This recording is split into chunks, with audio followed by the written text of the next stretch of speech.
Wonder that in 2021, San Francisco issued only 2,000 permits for new homes. Sure, there are people living in the streets, but that's because we want to make sure the apartments they don't live in are perfect. I don't fear AI anymore because it couldn't possibly be any more robotic than the humans who run things now. I heard that California is overtaxed and overregulated. Francisco, the city's so nice you'll step in poop twice. It's an area where homeless people were urinating and defecating, and it was starting to annoy the people breaking into cars. So the city tried to build a public toilet last year, but then gave up when the cost hit $1.7 million. Not $1.7 million for a public toilet system. $1.7 million for one toilet. Finally here, Maher has exposed Gavin Newsom for wrecking California, and I'm genuinely surprised because Maher has been a fanboy of the California governor. In a series of blistering tirades against the state, Maher argued that Newsom's overregulation and crushing taxes are what's drowning California. The critique was sharp, biting, and hilarious. So hit subscribe, buckle up, and let's get Vast network of regulators, administrators, inspectors, contract reviewers, project managers, fee assessors, special commissioners, zoning officers, and consultants whose jobs seem to be to make sure nothing ever happens and then charge you for it. The people who answer the phone, "Permit office, how may I hinder you?" takes aim at the California government for its obsession with creating new agencies, offices, and task forces that ultimately get nothing done. Instead of solving real problems, the state keeps adding layers of bureaucracy that slow everything to a crawl. Anyone who actually lives in California can attest to how absurd it has become. Something as simple as fixing a garage door can turn into a bureaucratic nightmare. You're often required to secure 2 or 3 different permits, each involving paperwork, fees, inspections, and endless waiting. What should take a single afternoon can drag on for weeks or even months. That's the frustration Maher is ranting about. His point isn't just about inconvenience, but about a system that seems designed to trip up ordinary people while government offices expand endlessly. The irony, as Maher highlights, is that the more agencies California creates, the less efficient it becomes, leaving residents stuck navigating red tape instead of getting things. It feels like San Francisco is actually proud of being impossible. Asked about the toilet, a spokesman for the Department of Public Works said, "We are a city of public input." Okay, but I'm stepping in public output.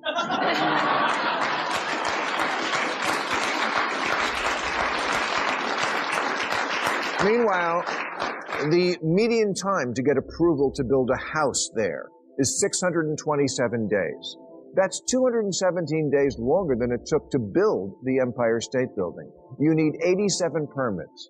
15 from the Planning Commission, 26 from the Public Utilities Commission and the Fire Department, 19 from building inspectors, 17 from the Public Works, 10 related to public spaces, and 1 from a guy in a t-shirt that says Federal Boob. Maze of permits required just to build a house in San Francisco. What should be a straightforward construction process quickly turns into a bureaucratic endurance test. Before a single brick is laid, builders are forced to navigate layers of approvals, environmental reviews, neighborhood hearings, design boards, and compliance checks. Each permit comes with its own fees, delays, and consultants, all adding up fast. By the time you've cleared the full permitting process, you may have already burned through nearly 80% of your total building budget. That's before construction even begins. Maher highlights this as a core reason housing in San Francisco is outrageously expensive. It's not just supply and demand. It's a system that makes building so costly and time-consuming that only the wealthy can afford to play the game. The end result is fewer homes, higher prices, and a city increasingly out of reach for ordinary people. 15% of workers in America work for the government. That's 24 million people with one shared vision: to fine you if your mailbox is too big.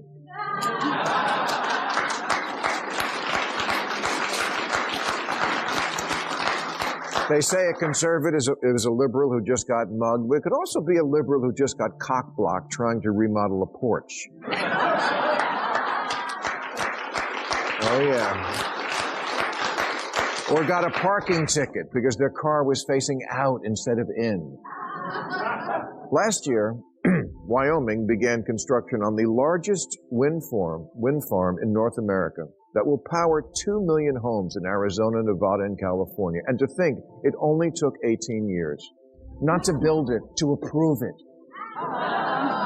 18 backlogged, knuckle-dragging, pencil-pushing, thumb-twaddling, ball-scratching... A staggering 18 years just to approve a single project that would have delivered wind power to California from Wyoming. Let that sink in. In an era where politicians constantly preach urgency about climate change, a clean energy project was trapped in regulatory limbo for nearly 2 decades. 18 years of environmental reviews, hearings, revisions, lawsuits, and bureaucratic box-checking before anyone could even break ground. By the time approval finally came through, technology had evolved, costs had ballooned, and the political moment had long passed. This is exactly the contradiction critics like Maher point to. Leaders who talk non-stop about green energy, yet preside over a system that makes building it painfully slow and almost impossible. Instead of accelerating solutions, the regulatory maze strangles them. If it takes 18 years to approve wind power, it's fair to ask whether the system is actually designed to solve problems or just to stall them indefinitely. Where homeless people were urinating and defecating, and it was starting to annoy the people breaking into cars.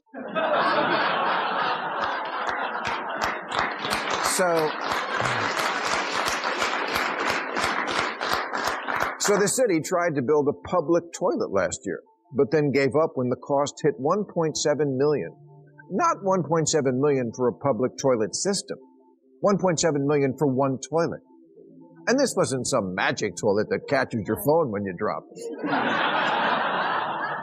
So then a private company took pity on San Francisco and offered to build them their toilet for free. But after, quote, project management, construction management, architecture and engineering fees, permits, civic design review, surveys, contract preparation, and cost estimation, the free toilet was still going to cost almost $1 million. Continues his takedown of Newsom by pointing to the infamous public toilet debacle that unfolded in San Francisco under Newsom's watch. What was supposed to be a simple, practical solution for the city's growing sanitation problem turned into a textbook example of bureaucratic dysfunction. The project racked up nearly $1 million in consulting fees, planning costs, and administrative expenses alone. Architects were hired, committees were formed, and endless reviews were conducted. And after all that spending, Maher asks the most damning question of all. Was the toilet ever built? The answer is no. Not a single usable facility to show for it. Maher uses the story to illustrate how progressive governance often burns cash on process rather than results. It's not just wasteful, he argues. It's embarrassing. A city can spend a fortune discussing a toilet, yet fail to deliver. Red tape could be cut in everything that's currently stuck in the renewable queue. The United States would be 80% zero carbon in 7 years. The enemy to clean air isn't just big oil, it's big permitting. It's not that America isn't able to get anything done, it's that we're not allowed to.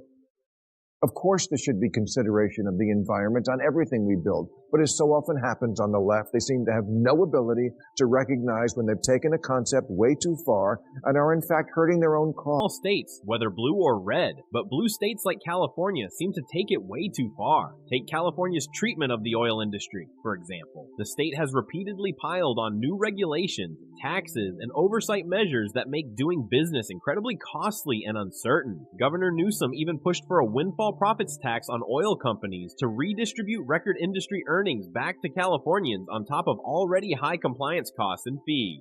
According to federal data, California drivers already pay some of the highest gasoline prices in the nation, in part because of strict environmental programs and taxes that can add nearly $1 a gallon. Major refiners like Phillips 66 and Valero have announced closures or considered selling California refineries, citing the regulatory burden. These examples show how red tape and high taxes on oil can discourage investment and shrink domestic energy production. Giant that got tied down with 1,000 tiny ropes by Lilliputians, the horde of little people who do big damage.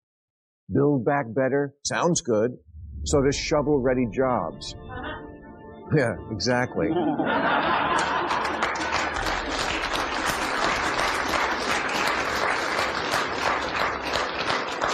As Barack Obama once said, one of the biggest lessons he learned as president was there is no such thing as shovel-ready projects. Environmental impact statements used to be a few pages long. Now they're thousands of pages of legalistic nonsense and take an average of 4.5 years to complete, with thousands of bureaucrats filling out millions of paper forms that kill hundreds of forests, to answer the question, is this good? To Newsom and his fellow blue state governors with one of his sharpest metaphors yet, comparing them to Gulliver tied down by tiny Lilliputians. Individually, each regulation, agency, or rule seems small, harmless, and even well-intentioned, but collectively they become suffocating. Maher's point is that these governors aren't being restrained by one massive policy failure, but by thousands of little ones piling up year after year. Every new board, commission, permit, and compliance rule adds another rope, another knot, another delay. Eventually, even the most powerful state governments can't move. Instead of governing with flexibility and common sense, they become trapped in their own systems, unable to build, fix, or reform anything at a reasonable pace. Maher uses the analogy to highlight how blue states, especially California, have allowed bureaucracy to metastasize into paralysis. The result isn't progress, but stagnation disguised as good intent. Streets. But that's because we want to make sure the apartments they don't live in are perfect. I don't fear AI anymore because it couldn't possibly be any more robotic than the humans who run things now. Argues that Gavin Newsom and his inner circle are simply incapable of thinking outside the box when it comes to fixing the bureaucracy that's drowning California. Instead of confronting the system head-on, they default to the same tired playbook. Create new agencies, add more rules, and promise reforms that never actually simplify anything. Maher's frustration is clear. California doesn't lack ideas or resources. It lacks leaders willing to challenge their own machinery. Every problem is met with another layer of oversight, another task force, another regulation, all of which make the state harder to govern and more expensive to live in. According to Maher, Newsom and his cohorts are trapped in a political bubble where bureaucracy is treated as progress. The result is paralysis. Big issues like housing, energy, and infrastructure remain unsolved. Not because solutions don't exist, but because the political will to dismantle the red tape simply... Not that there was ever any reason to build it in the first place, and not that there would be any reason to do it again. But just as an exercise in realizing how far we've regressed as the can-do people, I think we should all try to imagine how it will go down if we tried to sculpt Mount Rushmore out of a mountain today. First, we'd have to make the mountain handicap accessible, so we could hire handicapped people to work on the side of a mountain. Then there'd be a 10-year delay while we studied the effect of construction noise on the mating habits of woodchucks. Then another 10 years to obtain ethnically sourced dynamite and find a sculptor who doesn't only work from home.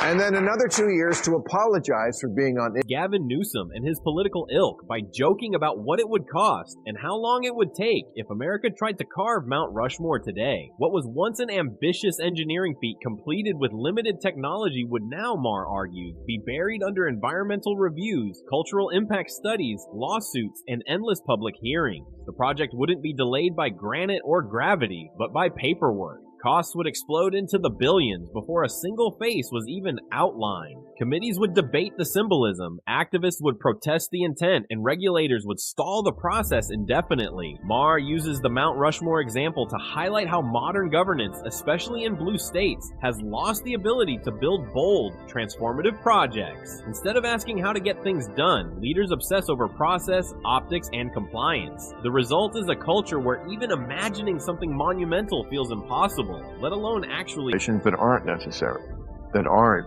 I mean, this you really don't believe that the state we live in, California, is lacking regulation. There's over 300,000 regulations. I mean, Well, maybe they're needed. They're not. When I tried to put in a garage door, I had to have 3 inspections. There should have been none. I should be allowed to change my garage door. Are you kidding? Really? It was about a garage door? Absolutely. I'm sorry. That is... No, you know this about California. Come No, on. I don't. Well, I'm sorry. I don't. You've never heard that California is overtaxed and overregulated? That we are a one-party state where there's sort of no checks on that sort of extreme leftism. And Maher's critique of Gavin Newsom and blue state governance cuts deeper than a few jokes or viral sound bites. What he's really exposing is a system that talks endlessly about progress, but consistently fails to deliver results. From absurd permitting processes and runaway bureaucracy to stalled energy projects and million-dollar toilets that never materialize, the pattern is impossible to ignore. California isn't short on money, talent, or ambition. It's drowning in red tape. Maher's frustration reflects what many residents quietly feel, a government more focused on managing process than solving problems. His Mount Rushmore analogy drives the point home. Today's leadership would debate, delay, and overregulate bold ideas into oblivion. Whether Newsom acknowledges it or not, the message is clear. If leaders can't simplify, streamline, and think beyond their own bureaucratic instincts, California's decline won't be a mystery. It will be a self-inflicted wound. And this brings us to the end of today's video. If you enjoyed it, then hit the like button and subscribe to this channel for more videos like this. Thanks for watching, and I'll see you in the